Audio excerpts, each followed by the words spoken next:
सर्वांना नमस्कार. रॉयल शेतकरी भाग 30. प्रियाला तर आता तो ड्रिंक करतो म्हणजे हा गैरसमजच झाला होता, पण तिने त्याचं काही ऐकूनच घेतलं नाही आणि सरळ चाकूच त्याच्या छातीवर लावला. पण आता तो तरी म्हणाला, हे बघ बाळा, मला लागू दे लागला तर, पण तुझ्या हाताला पण लागेल ना. ठेव बरं तो खाली. ती म्हणली, नाही नाही ठेवणार, लागू दे मला लागायचं असेल तर, पण तुम्ही खरं सांगा. असं म्हणून ती त्याला मागे मागे लोटत होती. तो पण मागे किचन ओट्यावर जाऊन टेकला. तो म्हणला, प्रिया, आता हे जरा अति होतंय बरं का. जरा तरी विश्वास ठेवा ग, मी नाही घेत बोललो ना एकदा. आणि आता हे सगळं होत असतानाच तिचा जरा जास्तच जोर पडला त्या चाकूवर आणि तसा तो त्याच्या छातीत घुसला आणि त्यातून रक्ताची धार लागली. पण तिनं त्याचं ऐकलं नाही, म्हणूनच तो जरा जास्तच चिडला होता. लागलं म्हणून रागावला नाही, पण त्याला लागलं होतं तिच्याकडून चुकून. पण ती तरी घाबरली आणि तो चाकू बाजूला करून म्हणाले, अहो सॉरी, मी तर फक्त असं म्हणून ती पुढे गेली. पण आता तोच हात वर करून तिला थांबवत म्हणला, बस बस, आता एक पाऊल पण पुढे टाकू नकोस. तू अजिबात समजूनच घेत नाहीस अगं. मला लागू दे म्हटलं ना तुला. लागायचं तर लागू दे, पण तुला मला लागलेलं जमणार नाही. असं म्हणून त्याने तिच्या हातातला तो चाकू हिसकावून घेतला आणि सरळ खिडकीतून बाहेर फेकून दिला आणि खूप रागातच घरातून बाहेर निघून गेला. पण आता तिला तिला तर खूप वाईट वाटलं होतं, कारण तो किती वेळचं सांगत होता आणि समजावून सांगत होता की, तरी तिनं त्याचं ऐकलंच नाही आणि ही चूक झाली होती तिच्याकडून पहिल्यांदाच. पण आता हे झालेलं त्यांचं भांडण ते घरच्यांच्या समोर येऊन देणारच नव्हते दोघं पण. तो संध्याकाळी घरी आला. आता गणपतीची स्थापना झालेली होती आणि आरतीची तयारी झाली. संध्याकाळी आरतीच्या वेळी त्याचा फोन वाजला, तर तो जरा शांत होता आणि तो फोन होता पल्लवीचा. मग त्याने प्रियाच्या समोरच उचलला आणि म्हणला, हे हाय राणी, कशी आहेस, कधी येणार आहेस तू घरी. आणि हो, आईसाहेबांना तर तुझी खूप आठवण येते ग, प्रियापेक्षाही जास्त. तर ती तिकडून म्हणली, अरे गौरी, गणपतीच्या विसर्जनाच्या आधी येईल मी. तसा हा म्हणाला, हो येणार आहे, पण मला ना तुझी खूप आठवण येते ग, लवकर या हा. आता हे सगळं बोलणं ऐकून प्रिया पुन्हा चिडणार हे त्याला माहित होतं आणि हा फक्त तो प्रियाला चिडवण्यासाठीच करत होता. आणि ती त्याचं बोलणं ऐकून चिडत पण होती, कारण तिच्या समोर एका मुलीसोबत बोलायचं म्हटल्यावर अवघडच होतं ना त्याचं बोल. तेवढ्यात आईसाहेब म्हणला, शिवम, तू आणि प्रिया जाऊन अस्मीला घेऊन या, तिला पण आजपासून सुट्टी आहे 4 दिवसांसाठी. अशी प्रिया म्हणाली. ते जातील ना आईसाहेब, मी तुम्हाला मदत करते. त्या म्हणाल्या, नाही, तुम्हाला पण जरा वेळ मिळेल, त्यांच्यासोबत जा तुम्ही. आणि आता त्याचा राग जरा मावळला होता. त्याने तिला पाहून हळूच डोळा मारला आणि गालातल्या गालात गोड हसला. बघा, इतका पुरुषासारखा पुरुष पण बायकोच्या समोर लगेच पाघळतो की नाही, तसंच असते प्रत्येकाचं. चिडली ही होती, चाकू हिच्याकडून लागला, पण तरी तो किती समजून घेतोय. आता तो गालातल्या गालात गोड हसला आणि ती चिडली होती. तिने खूपच रागाने त्याच्याकडे बघितलं. आता दोघे पण गाडीत बसून निघाले, पण ही त्याच्या सोबत बोलतच नव्हती आणि त्याने गाडीचा गेअर बदलला की तिच्या मांडीला हात लागायचा आणि ती चिडून त्याचा हात लांब ढकलायची, कारण तिच्या समोर दुसऱ्या मुलीसोबत इतकं गोड बोलायचं म्हटलं अवघड होतं. आणि त्याने पण कंटाळून जोरात ब्रेक मारला आणि गाडी साईडला लावली आणि म्हणला, काय तकलीफ आहे ग तुला, सांग बरं एकदा. ती म्हणली, कोण आहे ती मुलगी जिच्याशी तुम्ही एवढं प्रेमाने बोलत होता, मिठीत पण घेत असाल ना तिला. आणि आता तो त्याच्यावर केलेल्या या घाण आरोपांमुळे खूप रागावला आणि पुन्हा चिडला. आणि तो म्हणला, अगं काय विचार करते, जरा विचार करून तरी बोल ना ग. आणि काही पण कसं डोक्यात घेतेस ग. आता ही तर त्याच्या मागे हात धुवूनच लागली होती, कारण तिला गैरसमज झालाय म्हटलं सगळ्याच गोष्टींचा होणार ना. ती म्हणाली, मला माहिती आहे तुमचा अफेअर आहे ना. तो म्हणला, अफेअर. ती म्हणाली, हो, काय म्हणतात त्याला इकडं, लफड, हो ना. तसा तो खूप रागावला आणि स्वतःचा हात उचलून त्याने तिच्यावर न दाखवता गाडीतील USB काउंटरवर मारला. तसा तो काउंटर एका फटक्यातच दोन तुकडे झाले.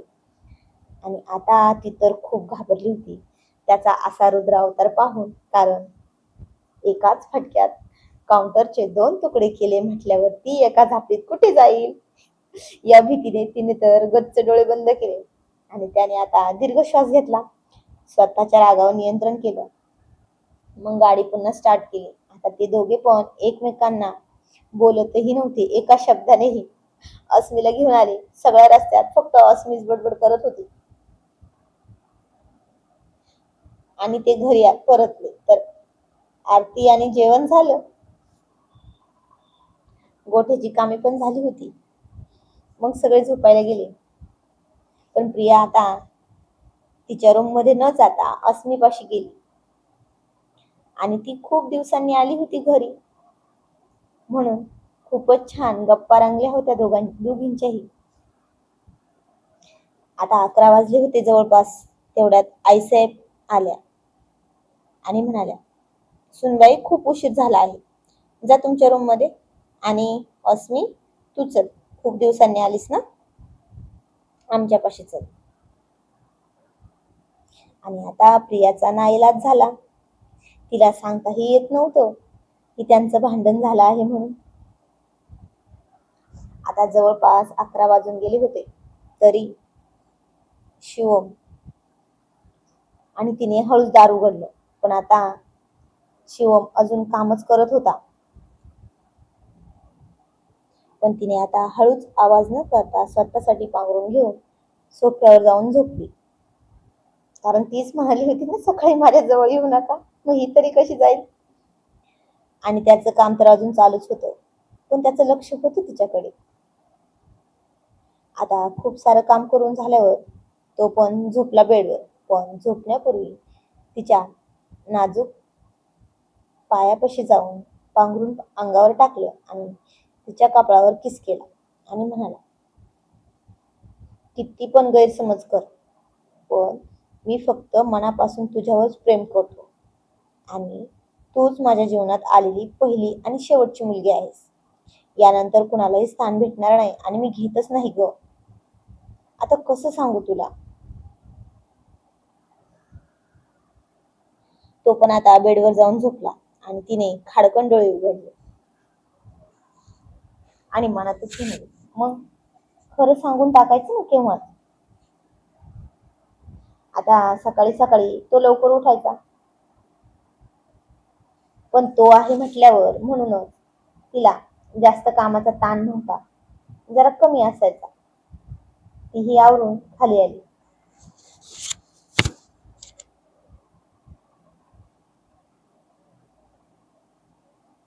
तो बाहेरून आला आणि अस्मीला आवाज देऊन म्हणला, चल पटकन.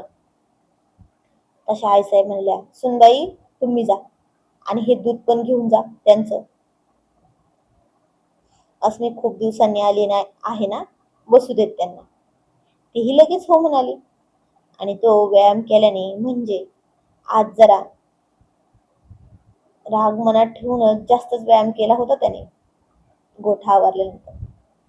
मग जशी ती आत आली हे त्याला आरशात दिसलं आणि तो म्हणाला, ते ठेव तिथंच आणि जातो. पण ती म्हणाली, मी पाठण पुसून देते ना. तो म्हणला, काही गरज नाही, आधीच सांगितलेलं बरं. आणि हो, ती माझी फक्त चांगली मैत्रीण आहे, डॉक्टर पल्लवी. आणि ती तुला सुद्धा ओळखते काय, आणि यावर मी काही सांगत नाही आणि घेत पण नाही, कळलं का? आता त्याने पुन्हा एकदा तिला सांगितलं. आता यांचं असं 2-3 दिवस भांडण चालू होतं. त्याचा तर राग मावळला होता आणि तिचाही राग मावळला होता, पण बोलत तर दोघं एकमेकांशी नव्हते. आणि गौरी आगमनाची चाहूल लागली. त्याच्या एक दिवस आधी पल्लवी घरी आली. सगळे तिला खूप चांगले ओळखत होते. लहानपणापासून येणं जाणं होतं. शिवमची ती पक्की मैत्रीण होती लहानपणापासूनची. प्रियाला पण ती म्हणाली, अगं प्रिया, खूपच नशीबवान आहेस तू की तुम्हाला शिवम भेटला. कॉलेजच्या त्यावेळी खूप सगळ्या मुली त्याच्या मागे लागल्या होत्या शिवमच्या, पण त्याने कुणालाच घासपूस टाकला नाही बरं का. आणि हो, तुमचंच कौतुक सांगत असतो सगळीकडे. प्रिया म्हणाली, हो का? आणि ती म्हणली, बरं मी आता निघते, खूप उशीर झाला आहे, परत भेटू आपण. आणि पल्लवीने सगळ्यांचा निरोप घेतला. पण आता आईसाहेबांनी हेरलं होतं की या दोघांमध्ये नक्कीच काहीतरी बिनसलं आहे. तसं तसंही त्यांनी पाहिलं होतं त्या दोघांना वेगवेगळ्या ठिकाणी झोपलेलं. तशा त्या म्हणल्या, प्रिया आणि शिव, राजे, पल्लवीला सोडून या. आणि हो, येताना शेतातील भाजीपाला पण घेऊन या, लागणार आहे आपल्याला आता. तसं ते हो म्हणाले. तिला सोडवायला गेले आणि पुन्हा मागे शेतातच गेले. तसा तो म्हणला, अगं राणी, आता तरी सोड ना ग रुसवा. आता तरी खरं कळालं आहे ना तुला? मग किती रुसवा धरशील ग अजून पण? आणि त्याने असं म्हणून तिच्या हातावर हात ठेवला. आता तिने पुन्हा हात झटकला आणि गाडीतून खाली उतरली. तसं पण आता गणपतीमुळे सगळ्या मजुरांना पण सुट्ट्या दिल्या होत्या शेतातून. खूप कामे नव्हती पावसामुळे. आणि गणपतीच्या वेळी थोडं पावसाचं वातावरण एकदम गुलाबी गुलाबी झालेलं होतं.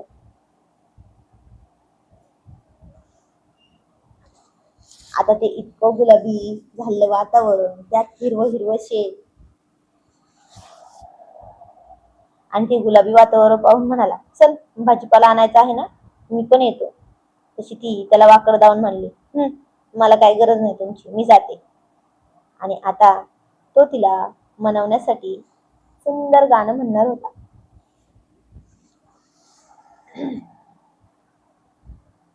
डिपारे डिपांग डिचपारे डिपांग एडिपारे इचिपारे डिपांग उडू, डिपारे डिपांग डिचपारे डिपांग एडिपारे इचिपारे डिपांग. काळी माती निळ पाणी हिरव शिवार, ताज्या ताज्या माळव्याचा भुईला या भार. डिपारे डिपांग डिचपारे डिपांग एडिपारे इचिपारे डिपांग उडू, काळी माती निळ पाणी हिरव शिवार, ताज्या ताज्या माळव्याचा भुईला या भार. ज्वानीच्या या मळ्यामध्ये फिरतीच पाणी, बघायला कवतिक आलं नाही कोणी. मळ्याला या मळ्यावाली भेटलीच नाय, अगं राणी माझ्या मळ्यामध्ये घुसशील काय. डिपारे डिपांग डिचपारे डिपांग एडिपारे इचिपारे डिपांग उडू, डिपारे डिपांग डिचपारे डिपांग एडिपारे इचिपारे डिपांग. काकडीचा बांधा तुझा मिरचीचा तोरा, मुळ्यावानी कडू तरी रंग गोरा गोरा. ए पोरी, काकडीचा बांधा तुझा मिरचीचा तोरा, मुळ्यावानी कडू तरी रंग गोरा गोरा. लिंबावानी कांती तुझी बिटावानी ओठ, टमाट्याचे गाल तुझे भेंडीवानी बोट.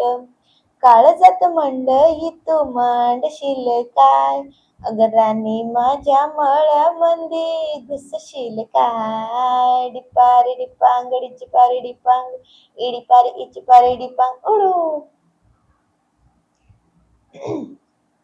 ए नको दाऊ भाजीवाल्या फुकाचा रुबाब, भाजी तुझी वर ताजी आतून खराब. नको दाऊ भाजीवाल्या सुखाचा रुबाब, भाजी तुझी वर ताजी आतून खराब, गोड गोड बोलशील पाडशील फशी, भाजी तुझी पाठीमंदी घेऊ तरी कशी, आजकाल कोणाचा बी भरवसा नाय, गराने माझ्या मळ्यामंदी घुसशील काय, डिपा रे डिपा अंगडी चिपा रे डिपा, इडिपा रे इचिपा रे डिपा उडू. तुझ्यासाठी शिवाराची केली मशागत, खुरपला जीव दिलं काळजाच खत, राखायला मळा केली डोळ्यांचीच वाट, बुजगावण्याच्या परी उभा दिनरात, ए नको जळू दिनरात नको जीव टांगू, ठाव हाय मला सार नको काही सांगू, फिरतीत राजा तुझ्या नाही काही खोड, तुझ्या हाती मिरची बी लागतीय गोड, माझ्या संग मळा तुझा कसशील काय, अगं आई ग राणी माझ्या मळ्यामंदी घुसशील काय, डिपा रे डिपा अंगडी चिपा रे डिपा, इडिपा रे इचिपा रे डिपा उडू. मला काय गाणं खूप छान म्हणा येत नाही बरं का, पण म्हणले तरी कसं असं कसं ऍडजस्ट करून घ्या. तर आता बघू काय होतंय पुढं, प्रिया रुसते की अजून काही नखरे करते, आणि हो शिवमने मनवण्याचा प्रयत्न केलाय, ती पण म्हणते की नाही हे बघणारच आहोत आपण पुढील भागामध्ये. तर जाणून घेऊया पुढील कहाणी पुढील भागामध्ये. धन्यवाद. कमेंट मध्ये नक्की सांगायचंय आजचा भाग कसा वाटलाय ते.